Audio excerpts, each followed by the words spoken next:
What's up, residents of Meepletown? Today we're going to be looking at the Savannah Park app. Now, this is a Kiesling Cromer game. That's why I was interested in this. I'm interested in everything that they do. So in this game, we're in Africa and we're running a wilderness park. We're going to have these hex tiles. We're going to be trying to take the animals of the same type and herd them together by moving the tiles around. When we flip over every single tile, which means we've moved every single hex, every single animal on the board, the game is going to be over, and whoever herded their animals the best wins the game. Let's get this thing to the table and let's check out Savannah Park.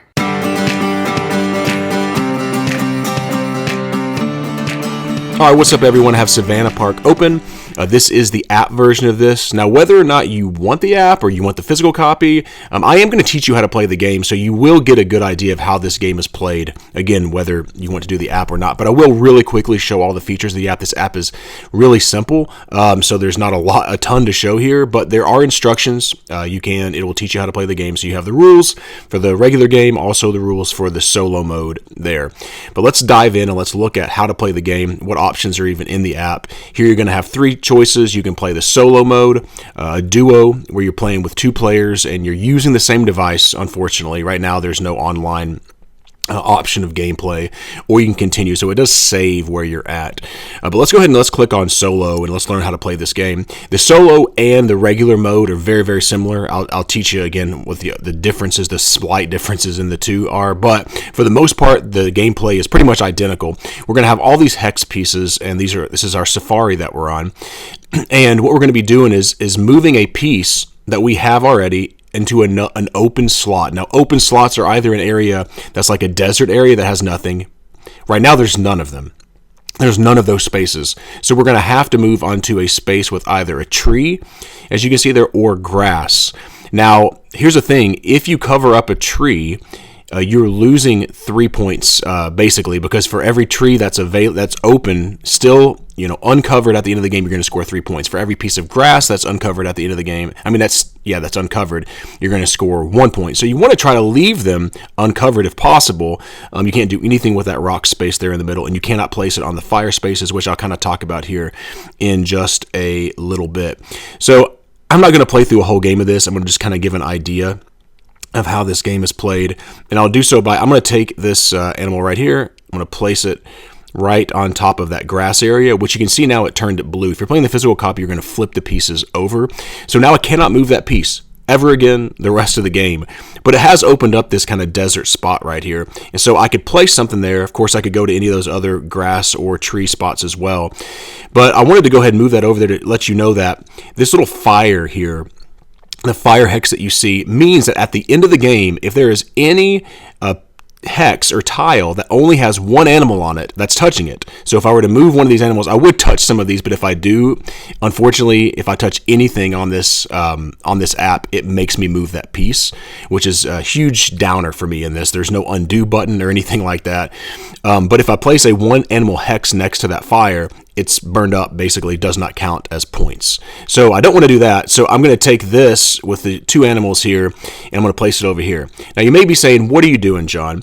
At the end of the game, you're not only going to score points for having the trees and the grass pieces that are open, that are uncovered, like I mentioned. You're also going to score points for each contiguous group of animals that has a watering hole with it, of the same type of animal. So right now, if the game was over, I would score 3 points for having the watering hole animal I placed first, and then the two animals there. So that would be worth 3 points. So I'm going to try to get a bunch of these all grouped together.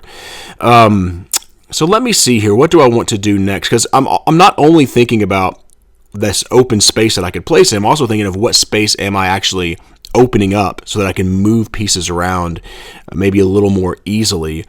If I do that, I could do that. All right, so I'm going to go over here and I'm going to move this giraffe over to this place over here, opening up this other slot. Now I'm going to move this here, and I'm doing that so that I'm opening this slot so that I can move this giraffe watering hole to actually start that off right now. So again, if the game ended, I'd have 2 points for my giraffes. So that's pretty cool.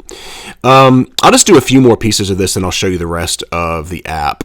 So there are also tiles that have multiple animals on there that count as watering holes as well. So I'm just going to move this, though this is probably not ideal. I'm just going to do it. If I move this piece here, now I've got the giraffe, the elephant, and the rhino, I believe. And I will say these are really small. There is no way to zoom in or out in this app.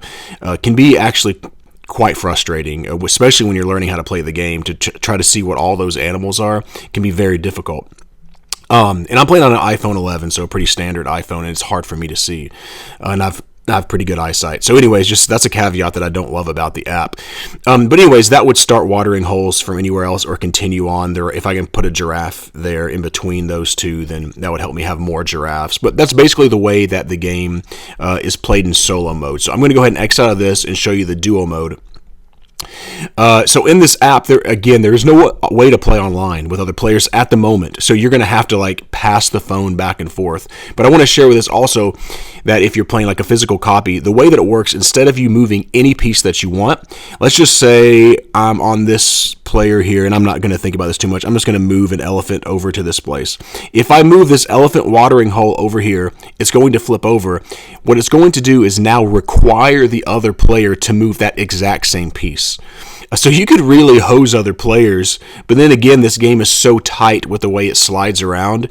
I think it would be, if you're just trying to hose other players, you're probably not going to score very many points yourself. So I would have to move that piece over there. It would then be flipped over, but it would then become that player's turn to move a piece.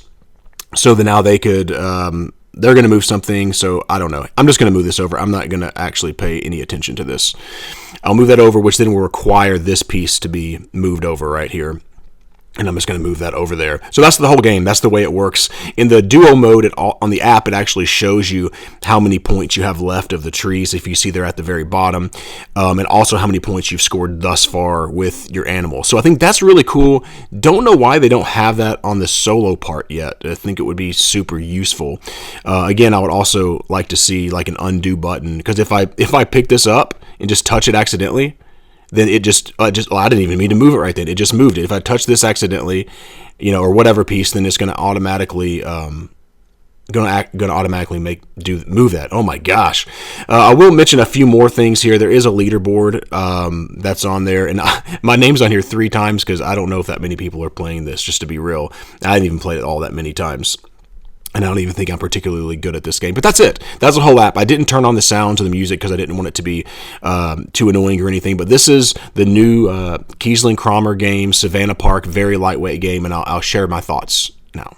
All right, so let's talk about Savannah Park. What I liked, what I didn't like. I'm going to try to separate my thoughts about the app and the game itself. And so I'm going to start off really quick and just kind of mention some things about the app. And I talked about it while I was doing the gameplay, but the app is extremely basic. I actually, just to be real, I have more negative to say than positive. Positively, hey, you got this app. It's a cheap app, and it can give you a really good idea if you want to, if you're going to want to buy the physical copy. And it is definitely playable, but the challenges become, number one, there is no AI, which I don't really like. So you're just playing solo mode if you're playing by yourself. And if you're playing 2-player, then you're both playing on the same part of the app. Now, if you had an iPad, I think that's all good. Like, you could pass it back and forth, but it's pretty small. And that's a big complaint I have about the whole thing, is like the tiles are really small, at least on the iOS, the Apple version of this game. I can't zoom in at all on this. So some of the animals are difficult to see what they are. So I don't love that about it. And again, I just don't love how there's no AI. So those are some pretty big negatives, but again, on the positive side, it still might be worth picking up. Like, I'm still glad I got it because I can play a Kiesling-Cromer game and see if I like it. So let's just actually talk about the gameplay of the game. So for those who want to play the app or just wanted to hear about Savannah Park, some things that I do like about it. It's a pretty quick paced game. It feels kind of like one of those sliding puzzles that you played with maybe when you were kids and you're trying to move the pieces around and trying to make the, show up the picture. And it has some of those same feels. Now, you can move the hexes from one side of the board to the other, but then it opens up one slot, and then you can slide something else into that slot. So that was kind of cool. I also like that it's a lighter, like, family weight game, and yet I think it does provide some pretty interesting decisions as you're playing over the course of the game. Which ones to slide over there? Hey, watch out! Don't screw it up and accidentally put a one animal next to that one of those fires, and now, wow, you don't get a score at the end of the game. Which, to be honest, I've done that multiple times as I've played this. Just moving the pieces around, all of a sudden you're like, oh shoot, I screwed that up, and you can't move it, right? So after you move a piece, it's done. Which I think is another interesting piece to that as well. Is every movement seems like it's quite important, because you can't go, oh, I screwed that up, I'm going to move that somewhere else. Which I think that's pretty cool. Now, when you're playing multiple players, it is different, because I showed you all the solo, and I know I made mention of this, but they can call out which tile that you want to that wants to be played, and so there could be a negative. All right, so some people may say that the game could be mean, because when you're playing that style, like, you're naming out one of the tiles, and everyone else has to move this. So you could look around at the other players and really try to hose them, but the challenge with that is then you have to move that tile. So if you really don't want to move it, it could really mess you up, because, again, like I mentioned, I feel like every move is really, really important. So I don't know. I'm fine with that. It doesn't bother me at all. Overall, I think the game is fine. It didn't blow my mind. I'll be real. I wasn't over the moon about this game. I thought that it was a solid... I'm not going to give my scores because I haven't played the physical copy and I want to play the physical copy, but I would probably say I'm, around like 6.5, 7 as I've kind of played, even though that's not a final score or anything. Like, it's a solid, good game, like a family weight game that you could play with anybody. You could play with your whole family, which is cool. That's why, like, I don't want to give my score, because it might go up if I play it and I can play it with my sons and stuff like that. They would enjoy it. So, but again, it's nothing that strategically that I'm over the moon about. But it's a solid game. So Keys and Cromer always make solid games. I enjoyed Savannah Park. Wasn't blown away by it. If you are enjoying our channel, we would love for you to subscribe to it. If you would like to support what we're doing, go to patreon.com/MeepleTown. We're at Meepletown Games on Facebook, Instagram, and Twitter, and we're Board Game Geek Guild 3407. Thanks for coming down to Meepletown. Thanks for joining us, and thanks to our Patreon supporters for making content like this possible. If you would like to become a Patreon supporter, go to patreon.com/Meepletown. To follow us on Facebook, Twitter, and Instagram, find us at Meepletown Games. Finally, to connect with us and other residents of Meepletown, you can join Guild 3407 at BoardGameGeek.com. Until next time, thanks for coming down to Meepletown.